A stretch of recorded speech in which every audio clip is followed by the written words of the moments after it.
Hello,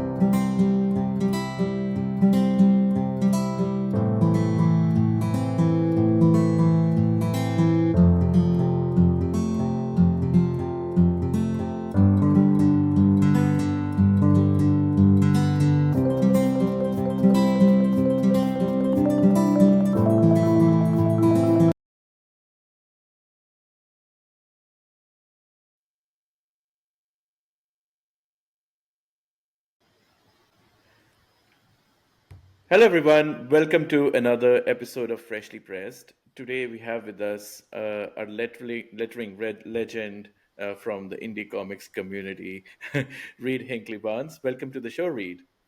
Hey, thanks so much for having me. Awesome. Tell us a bit about your background. How you got into comics in the first place. What got you interested, and yeah. Absolutely. So I started reading comics when I think I was reading comics when I was like a young child, but I don't really count that as the getting into it because I don't remember those super well. I remember though, in like middle school, I remember reading Runaways by Brian K. Vaughan, and that book like genuinely like I read that and I was like, oh, comics are maybe my favorite thing. And then I Yeah. just started reading all sorts of different stuff from there.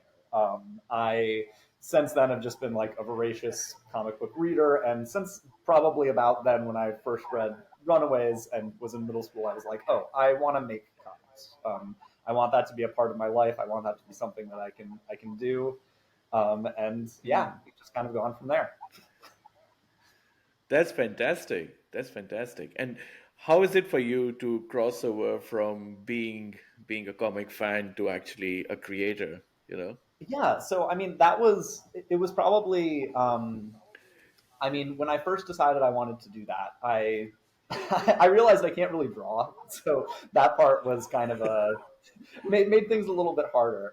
When I first really got serious about making comics, I first started to make comics as a writer. But the problem with being the writer, especially in indie comics, is that you need to have money to be able to make that happen.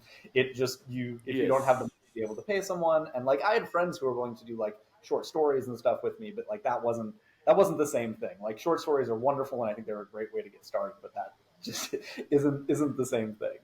And so I looked at Yeah. all the different jobs that you can do as part of comics, and I was like, I think I could figure out how to do lettering. And I did. I first did it so that I could letter my own comics. That was one less person that I didn't have to pay to make it happen. But then I was like, I'm actually all right at this. This is something that like I could get people to let me do on their comics as well. And then it just sort of snowballed from there. That's fantastic. That's fantastic. Like I think I've been talking to a lot of indie comic creators lately, and there's an emerging sentiment that lettering is such an underrated art, and it's also so important to comics that it can actually make or break a reader's experience if it's done incorrectly. So if it's done right, then it just enhances the whole comic reading experience altogether. Yeah, no, I, Yeah. I definitely feel that, and I think it's something that I try to bring to all the comics that I end up making. Is like I think that lettering is I think it's changing right now, but for a long time lettering has been the thing where people are kind of like, well, you don't really have to.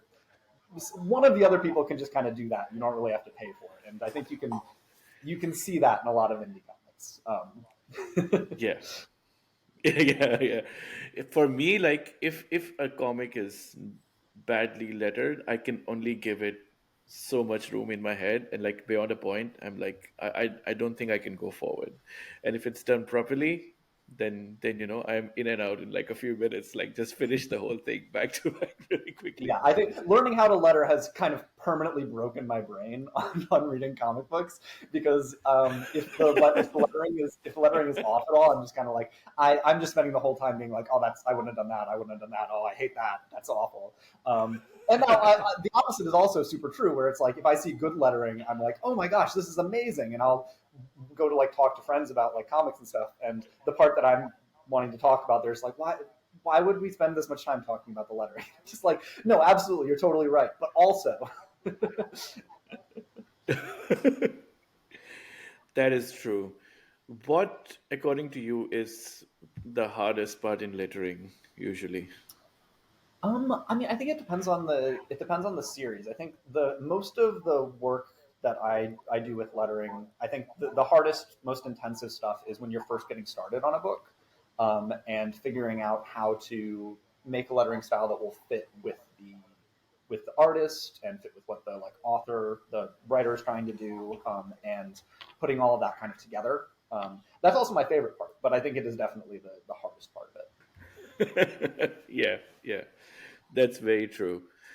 I think like also like selecting the right fonts and Oh yeah, I know like uh, a lot of times, especially like people who uh, end up doing like really lazy lettering, just choose the most common fonts ever, but they're not really very relevant to the story. Just choosing yeah. that's such an underrated thing, right? Like just choosing the right font itself. Oh yeah, absolutely. Just choosing the font, picking a balloon style.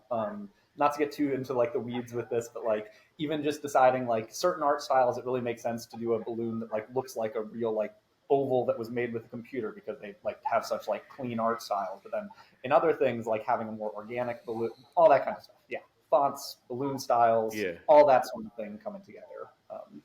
But yeah. I also think that's a lot of fun. Yeah, I've seen like really interesting things being done with speech bubbles as well lately, like especially with indie comics. I think there was this book I was reading called it's funnily it's called Robot Sex, but it has no sex. It only has robots.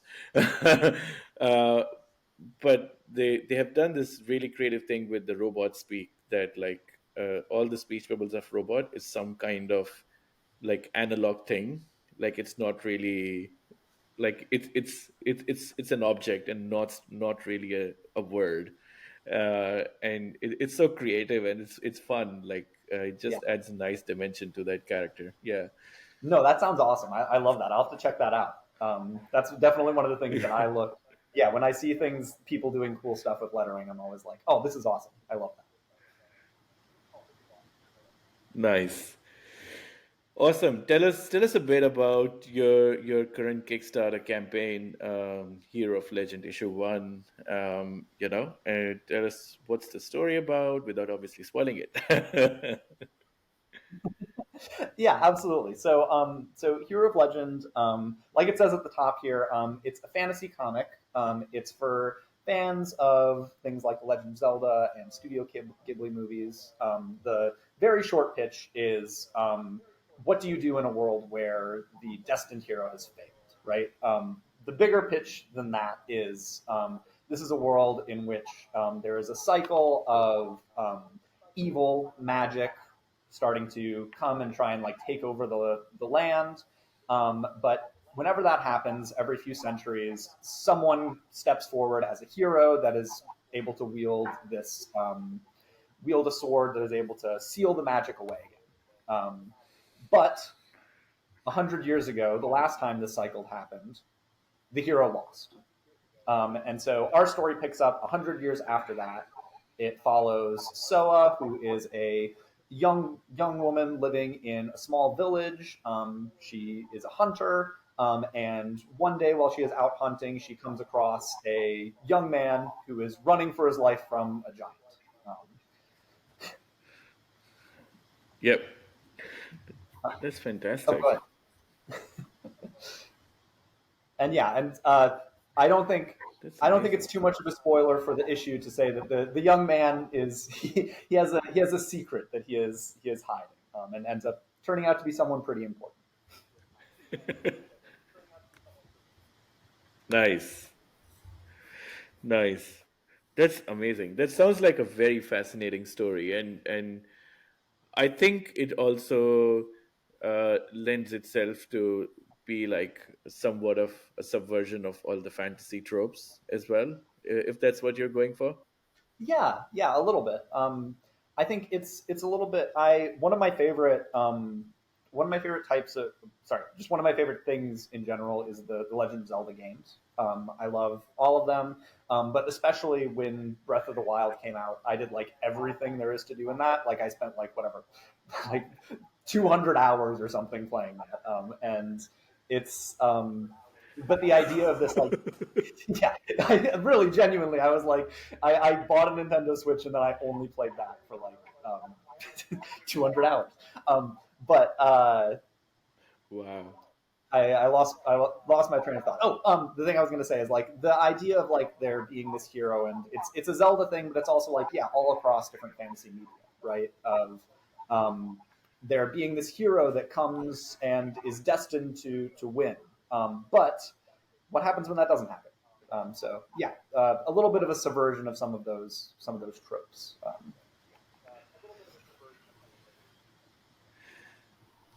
That's amazing. That's amazing. I think that's a great inspiration. I'm not much of a gamer, so unfortunately, I don't know much about Legend of Zelda, but That's okay. I've heard a lot of good things from a lot of people. Yeah, it's honestly the story stuff in Zelda is pretty like it's very tropey. It has a lot of the basic. If you know your fantasy tropes, it's that. So Nice, nice, awesome. Do you so tell us a bit about the reward tiers and the different kinds of rewards that you yeah, have, the pledge levels and stuff. absolutely. So your basic rewards, there is a digital version of the comic, which is just a PDF of the story. Then there is also the digital deluxe, which has the story, and it also has a cover gallery, and there's a little making of thing that I've put together of it going from the very beginnings of the idea. So my like notes to the pencils that are done by Nicolo Aleppi, who is the artist on Hero of Legend, who is absolutely amazing. You get to see him going from the pencils on a page to the inks to the gray tones that he has on each of the pages, and then finally followed by the lettering that I put in there.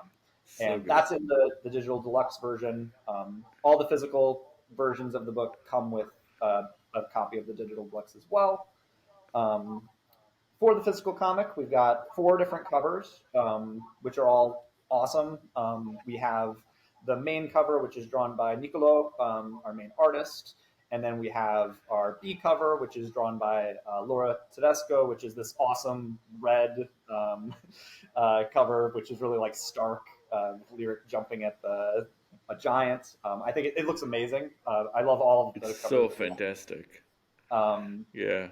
And then we have two other covers as well. One is by Izumi, which is this just beautiful painting of the main character, Soa. And then finally, we have our last cover, which is also has Soa on it and is done by Erica D'Urso, who is the co-creator of Inferno Girl Red, and I think Wow. it's a beautiful, beautiful cover. Really, really love all of It them. is so good. And you can get any of those individually. You can get all of them if you want to. We have a bundle that has all four of the covers, or well, sorry, we have a bundle that has three of the covers because the fourth one was added a little bit later. Um, but then you can also get a copy of Hero of Legend and a copy of my last book, which is a graphic novel called Into the Deep. It's a sci-fi story inspired by Star Wars and other like science fantasy kind of stuff. Um, Nice. so you can get a bundle of those two, and then you can get one of everything, which just gives everything that you can get in the campaign, all the add-ons, all the everything. One big beautiful package for you. Nice. Nice. Yeah, if you're paying for shipping, might as well get that, right? Yeah, now throw it all in there. Yeah, exactly. Exactly. No, that's fantastic. Some of these, like all of these covers are so beautifully drawn, like they're and painted and colored, and yeah, it's just amazing. Like they're so they stand out. They're so good. They're just Yeah, yeah. I think all of the artists did genuinely amazing work. Like every single one that I got, I was just like, oh my gosh, this is amazing. I Yeah. am so lucky to have been able to work with the people that I did. Yeah. I see a lot of indie books Like I that's my job to read so so many indie comics day in and day out. But uh, every now and then there's a book that you see like, and you go like, this thing is almost like, I think it's going to be life changing for someone who reads it. So like I think the art and some of the story elements in this book are almost kind of like that. I think it's almost life Oh, changing for some people who are going to read it. So yeah. that's very kind of you. I really appreciate it. I can't speak highly enough of. I think almost all of that is Nicolo's work on the art. Like he is genuinely like an amazing artist. I'm so lucky that he's willing to work with me on this book. He's able to bring so much to like the characters and the way that they're like acting on the page, but also the action stuff that he draws is amazing. Yeah, I'm so lucky to be able to be working with them. Awesome. Awesome. That's fantastic. So, tell us, like, how many issues have you planned for this already? And like, this is obviously issue one, and the Yeah, story definitely. When I finished reading the first one, I always like, when is the second one coming? It's almost like you. Yeah, it's a good place to leave the first issue. But yeah, how far along have you planned the story already? yeah. So we're planning for 6 issues. We have the art on issue one is already fully completed. So we are just getting funds together so that we can print it. I actually Nicolo is already starting to draw the second issue. Um, I have the scripts together for issues one through three. So but 6 is pretty. The way that I write, I'm very kind of methodical with like planning things out and stuff. So I'm pretty set on 6 issues probably. Yeah, nice. That's amazing. So yeah, cool. I usually love to ask this because it's a good segue into pop culture stuff. We already talked about Legend of Zelda. So, what are like the top five things that you like in pop culture? Yeah. Give us a bit of So I that. lead off with I think Zelda is one of them. Absolutely. You can't spend 2 hours doing something without it being important to you. But I think along with that, it's kind of a kind of a basic answer, but Star Wars is genuinely a super formative like cultural experience for me. Into the Deep, my graphic novel that I did before this is really is based around a lot of the feelings that I have about Star Wars and things that I wish were like maybe a little bit different. Just I think there's a lot of Star Wars and it's wonderful and it's all kind of a mess, and I think that's part of what is wonderful about it also. Yeah, But yeah. I think for comics, From Hell, the book by Alan Moore, um, is a was kind of a formative experience when I first read that. It's the maybe the only book I've read that feels like when people throw around the word graphic novel, it actually feels like a novel in how dense it is and all the stuff that it, Yeah. it has. Genuinely like an amazing book. I aspire to be able to write that well. I can't, but maybe someday. Um, Yeah, yeah. I think other No, I totally comics, agree. I totally agree. yeah, it's just yeah, a masterpiece. I think also um, Invincible was a huge touch point for me when I was first getting into reading comics. I That was the first book that I ended up like having a pull list for at my comic book shop. And I think that it's messy in a lot of ways. It's like my feelings about Star Wars, or now looking back on it, it's there's a lot of stuff that's messy about it, but it is also Yeah, it's maybe the only superhero thing that I've read that feels like it actually tells a whole story and then ends, which is amazing in and of itself. yeah, yeah, Um, yeah. how many am I at? Is that what's that 4? Four. Okay, Yeah. I have one more. Let me think. I don't know if I have another one. I think I might be stuck there. Um, but You that's did say okay. Runaways, so I Yeah, guess Runaways. Yes, thank you. Thank you for yes. No, that is actually yeah. Yeah, Brian K. Vaughan, Runaways is genuinely yeah was a huge formative thing for me, and that is if didn't. If I wasn't in an interview here and could sit for 2 minutes and quietly think about it, that would have been the one that came to mind actually. So Nice, nice. No, Brian K. Vaughan's work is definitely very formative for me as well. Like especially like Kick-Ass was one of my like mhm. favorite. And there was like this era where like I was only reading Kick-Ass for a while, and I was like, this, yeah, I don't think comics can get any better than this. At least like the mainstream ones. So, Yeah, uh, yeah, so yeah, I don't know. It's no, obviously indies have changed that, but yeah, I think yeah, there's a lot of variety, but I think the way that Brian K. Vaughan is able to structure like an individual issue of something is I aspire to that because like I think about like Saga, and I think Runaways is this is also true of, but like each individual issue feels like a whole story. Each like trade paperback feels like a whole story. Each like hardcover, and it all flows in such a way that it's like, oh, this is amazing. I hope I can figure out how to do that someday, where it all actually feels like each that's each chunk very true. feels like a good chunk. Um, That's but very true. Despite the fact that they're actually building a universe quite similar to the other like Marvel or DC books, they're yeah, still not tied to keep moving the story forward for selling more issues. yeah,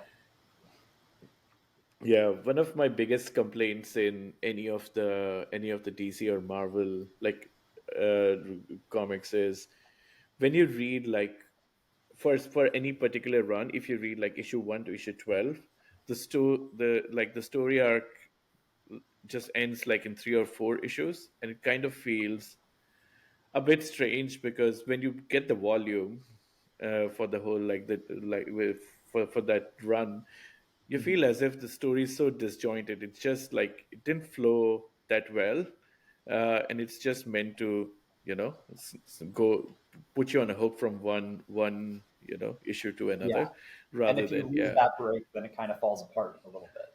Yeah. Yes, yeah, exactly. So yeah, great point. Do you aspire to write stories like that as well? I don't know. Yeah, I think right now I'm pretty content doing the like independent books that I am doing, and the ones that have like I. It's really important to me that my stories end. And I feel like it's so hard with like long running, even like long running indie books to be like, oh, where is does this have an end point? You know, Yeah, um, yeah. and right now I'm just not. I'm 6 issues is as much as I'm able to think ahead, and so everything I do is like it's a chunk. I know the beginning, I know the end of it before I ever ever even start. Um, Yeah, yeah. No, I think that's fair. That's totally fair. And like when you it's not that much of a problem with indie comics, I would say, because we're not hung up with one moving the IP forward. yeah, We want to like tell a whole story in 6 issues, and when it comes with a trade paperback, it kind of makes sense as a whole story yeah. arc. So I guess it makes sense that way. So yeah. Yeah, no, and I feel that, and I think that that is one of the things that I think a lot of indie creators do well is that they aren't as put into the kind of like confines of like a monthly DC or Marvel book, which is really cool. Yeah. I know that Yeah. I never would have been able to write Hero of Legend the way that I did if I was if I was trying to fit it into a lot of publishers' models of what should be in a single issue. So Oh, yeah, yeah, yeah. True that. Yeah. Awesome. Tell us a bit about how do you actually what's your writing process like? Do you like how do you write your characters? How do you come up with ideas for, like what's your process like for like, writing an issue and then like writing the whole story? sorry, just so you frozen a little bit on my end.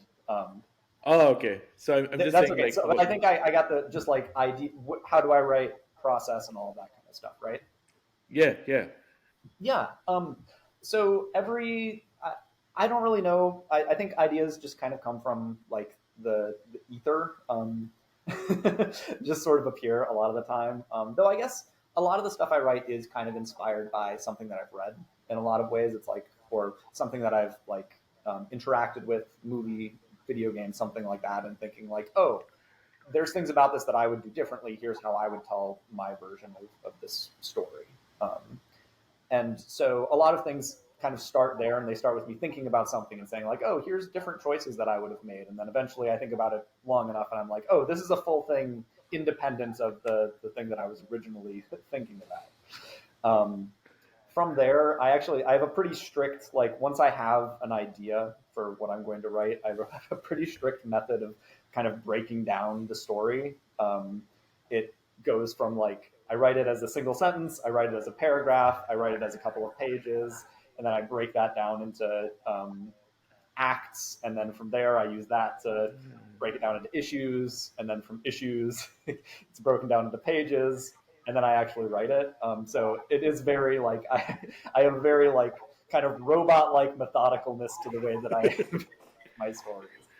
Um, That's fantastic. I mean, it's always good to give yourself a bit of a structure, right? Like because how the story will turn out is something that you can't predict, but you can predict the structure. So if you have some sort of confines uh, in which structure that you can work with, I think story is more like filling the gaps. So yeah, No, absolutely. And I feel that like and my like whatever page by page breakdown that I do for the issues, like once I'm actually writing it, that's not always it's not like a iron law that I have to stick to. And I don't a lot of the time. I'm like, oh, we'll run into like this scene should be a little bit longer and then this one can get shorter. And um it's still like the letting the like characters and whatever speak to you as you're writing it is important. yeah, But yeah. I know for me, when I admire writers who are able to just start at the beginning of the story and just write. But I need to know what I'm doing. I need to know where I'm going. I need my map. Yeah, yeah, yeah. No, fair enough, fair enough. That's actually one of the most I would say like a lot of people do advise to do things that way, like drawing a map of like the world and also like how you're going to reach there till the end, giving that structure there and then working with that. So that's that's perfectly all right. Yeah. It's a great way to work. This We're doing our best. no, I totally agree. I totally agree. How I have to ask this as because I'm also a writer. So Yeah. as a writer, how many times do you like how do you have these instances where I'm sure you might have had those instances where like there's this scene or this part of the story that you absolutely loved, but while you're editing the book or you're like self-editing it, you feel like it's a bit self-indulgent and you say it's not really relevant to the story, but I love it so much I want to keep it, but it doesn't move the plot or story forward. Should I get rid of it or should I not? Is that a predicament you've faced yourself as well? Yeah, absolutely. I especially like there were bits in. I'm a little bit more self-indulgent with Hero of Legend because I'm kind of like when I'm writing the issues, I'm just like, look, it's what however many pages it ends up being. But Yeah, with my last graphic novel, like I was really trying to fit that into a certain amount because I was like, I only have so much money to pay to make this.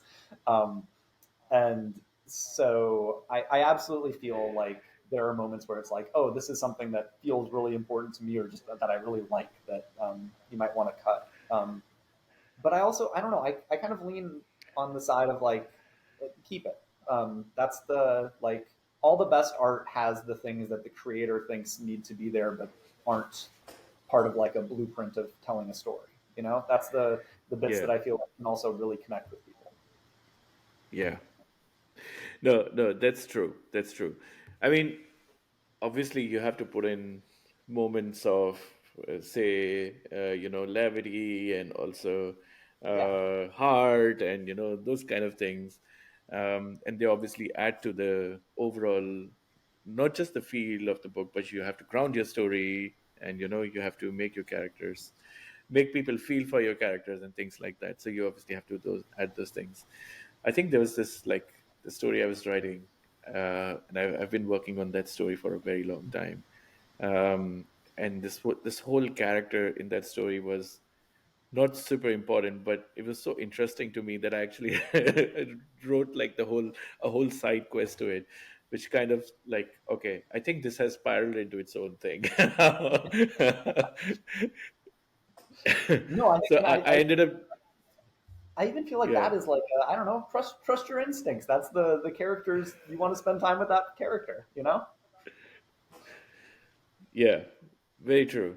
So yeah, so what I ended up doing was just removing that whole character out from the main story and then creating a, like, another separate story out of it, which kind of in my mind expanded the world a little bit. So Yeah, no, yeah, that's awesome. I love that. yeah. And speaking of Star Wars, you said, I think there was this, like, you mentioned earlier that Star Wars is a bit of a mess right now, and I kind of agree, but uh, I think what's things like Mandalorian and what was this other thing? I think Andor, uh, Yeah.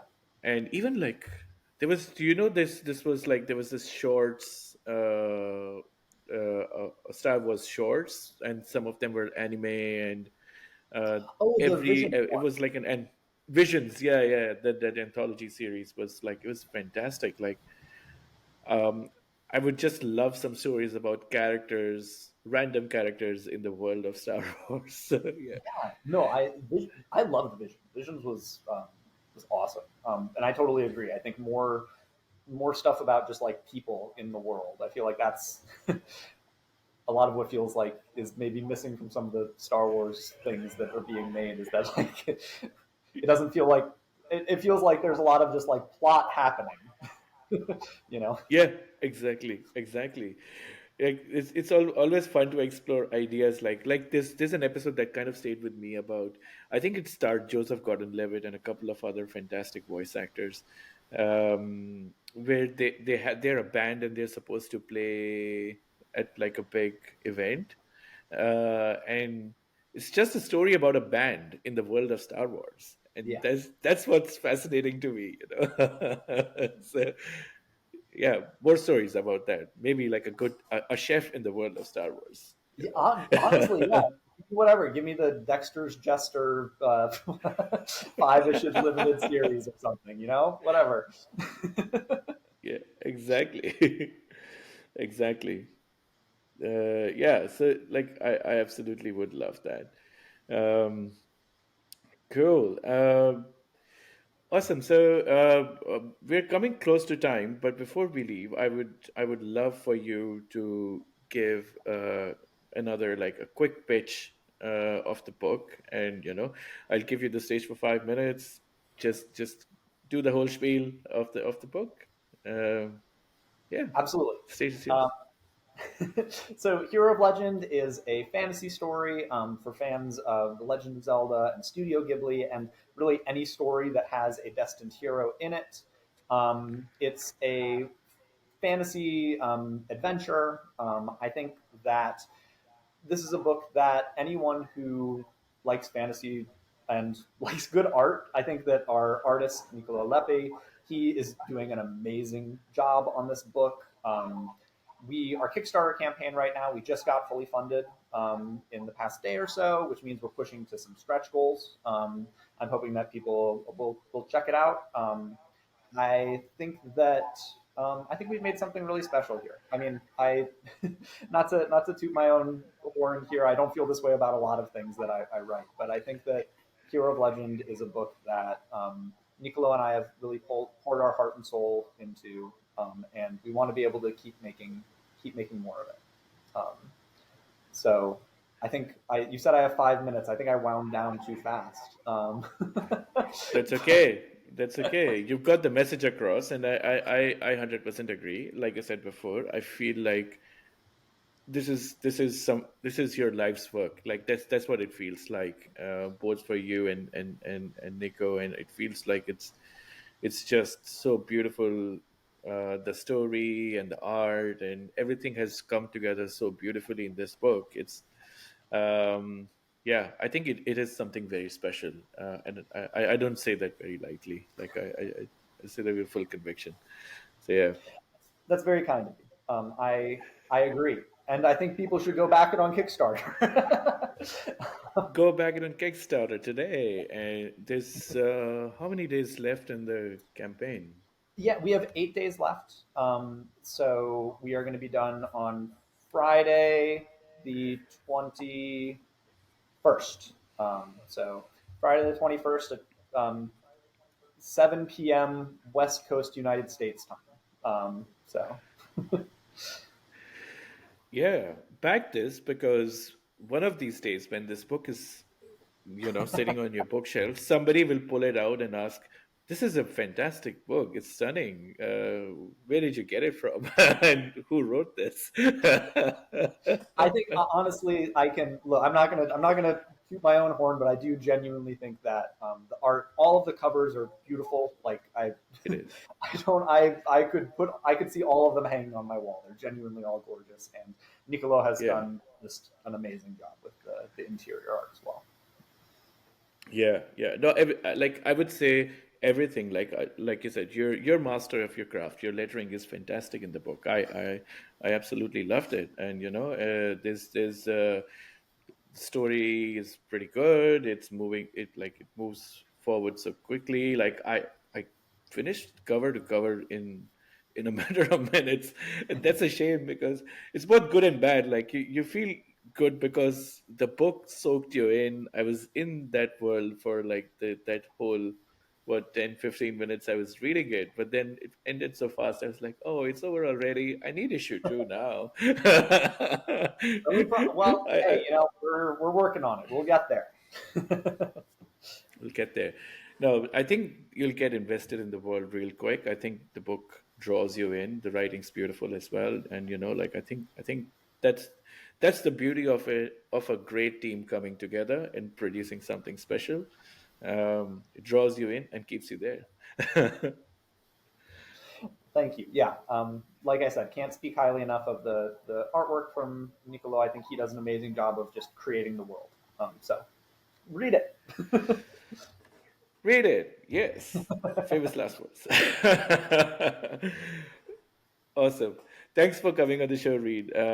Truly appreciate your time today and sharing all the amazing insights into how you created this world. And all the best for rest of your campaign. Thank you so much for having me. I really appreciate it. Awesome.